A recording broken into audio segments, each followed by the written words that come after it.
isn't about how good your hands are with a pencil. It's about how good your eyes are at seeing. I was a guest art instructor at our homeschool co-op, and I was helping a student draw a monster truck. Now, most things are at their core just a combination of simple shapes. Any kind of truck is just a few rectangles on top of 4 ovals. And that's where we started, slowly building up details by adding more shapes along the way. Beginners delve into details too early. The first step in drawing is figuring out the primary shapes and lightly getting them down to provide a starting point for asking questions. You're constantly looking at all the parts in relationship to one another, asking, how big is this compared to this? Or how far apart is this from this? But here's the key. Do not assume that these initial shapes are correct. In fact, you can expect they're most likely wrong, and you're free to leave them behind.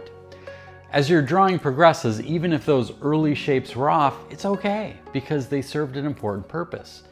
They got you started and helped you to get where you are now in the middle of a drawing that's getting better. This is why we start with a loose hand and a light line. Not only is it a reminder that we're not committing to anything, but we're making it easier for our eraser to undo those early steps later. Think about it like this. You don't get married on your first date, and you don't make your first date a month-long trip to Europe. You started drawing the same way. Beginners rush to draw what they think a face, a tree, or truck looks like, rather than the one right in front of them. They make assumptions that often turn out to be wrong because they don't realize that drawing isn't really about drawing. It's about seeing. It's an exercise in truth-seeking. If I'm drawing a face, these are some of the questions I might ask myself as the basic shapes start to accumulate. How big is the space between the upper lip and the nose compared to the space between the bottom lip and the chin? Is what I've sketched so far true or false? Does the edge of the mouth really line up with the edge of that eye? If not, I need to make an adjustment that aligns with the truth of what I'm seeing.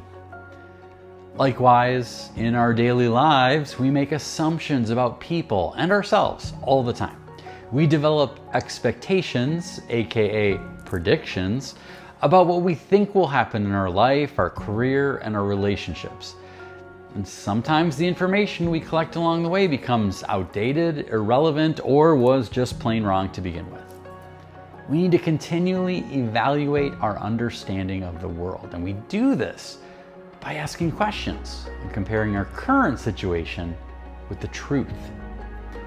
Do I have all the skills and resources I need to succeed in this endeavor, or is there something I need to attain first? Is there another way to look at this issue that I haven't considered? Is this person as bad or good as I've made him out to be? Does this need to be done by me, or am I holding on to it because I'm afraid to let it go? Am I holding on to something that's no longer serving me, even if it once did? Is there another way to look at this roadblock? Is it as insurmountable as it seems? Is it possible for something good to come out of this difficult experience? In life, as in drawing, details don't matter if they're built on a foundation that isn't true. Most people mistake drawing as an exercise of the hand. It's really an exercise in seeing. The better you are at seeing the truth, the better artist you become.